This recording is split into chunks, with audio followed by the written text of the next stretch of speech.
रामनवमी के जुलूस पर पश्चिम बंगाल में महाभारत जारी है। पश्चिम बंगाल में जारी हिंसा को लेकर राजनीति गरमाई हुई है। बीजेपी और ममता सरकार हिंसा पर आमने सामने है। और ताजा जानकारी आपको दे दें, केंद्रीय मंत्री बाबुल सुप्रियो ने ट्वीट किया, जिसके बाद तनाव और ज्यादा बढ़ चुका है। केंद्रीय मंत्री बाबुल सुप्रियो के संसदीय क्षेत्र आसनसोल के रानीगंज में रामनवमी जुलूस को लेकर दो गुटों में हिंसा भड़क उठी थी, जिसमें कल एक शख्स की जान चली गई थी। माहौल को संभालने गई पुलिस पर भी हमला किया गया था। बम से हमले में एक पुलिस अधिकारी का हाथ जख्मी हो गया था।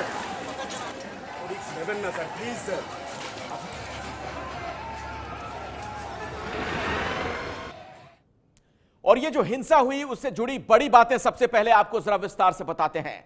रामनवमी जुलूस को लेकर मुर्शिदाबाद, पश्चिम बर्धमान में हिंसा हुई। दरअसल दो गुटों की हिंसा में एक शख्स की जान चली गई, 10 जख्मी हुए। और हिंसा को रोकने के लिए जो पुलिस गई उस पर भी हमला कर दिया गया, इसमें 5 जख्मी हो गए। बम से हमला किया गया, एक पुलिस अधिकारी का हाथ जख्मी हुआ। सीएम ममता बनर्जी ने हथियार के साथ जुलूस पर रोक लगाई है।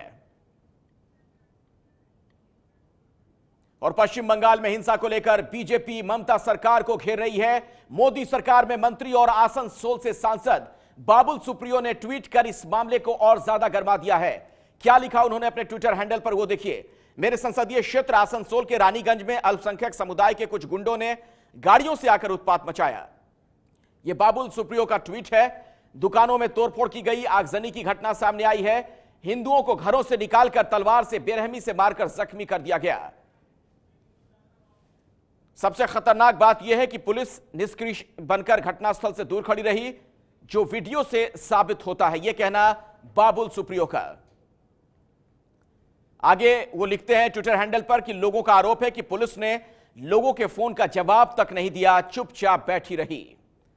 तो कई गंभीर आरोप लगाए हैं इस ट्वीट के जरिए बाबुल सुप्रियो ने। अल्पसंख्यक समुदाय के गुंडों ने निर्ममता से मारा, उन्हें सुरक्षित भागने में प्रशासन ने मदद की।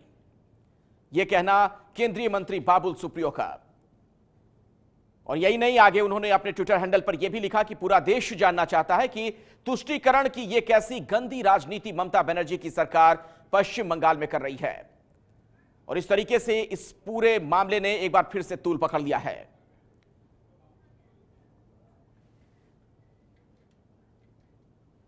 और ये जो हिंसा हुई थी उस पर ममता बनर्जी का जो बयान था उस पर नजर डालिए। कानून अपना काम करेगा, हिंसा भड़काने की कोशिश और हिंसा को बर्दाश्त नहीं किया जाएगा।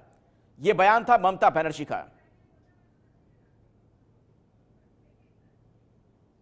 तो सियासी सरगर्मी एक बार फिर से तेज हो गई है इस पूरे मामले को लेकर। आपने देखा बाबुल सुप्रियो ने क्या ट्वीट किया था, और साफ तौर पर उन्होंने ममता बनर्जी सरकार पर तुष्टीकरण के आरोप लगा दिए हैं। और किस तरह से इस पर अब सियासत हो रही है वो आपको दिखा रहे हैं। देखिए जरा दो तस्वीरें, बीजेपी का एक तरफ निशाना, दूसरी तरफ ममता सरकार पर सवाल खड़े किए गए हैं। रामनवमी जुलूस पर पश्चिम बंगाल में हिंसा जारी है, अभी भी वहां पर तनावपूर्ण हालात बने हुए हैं। ये है एबीपी न्यूज, आपको रखे आगे।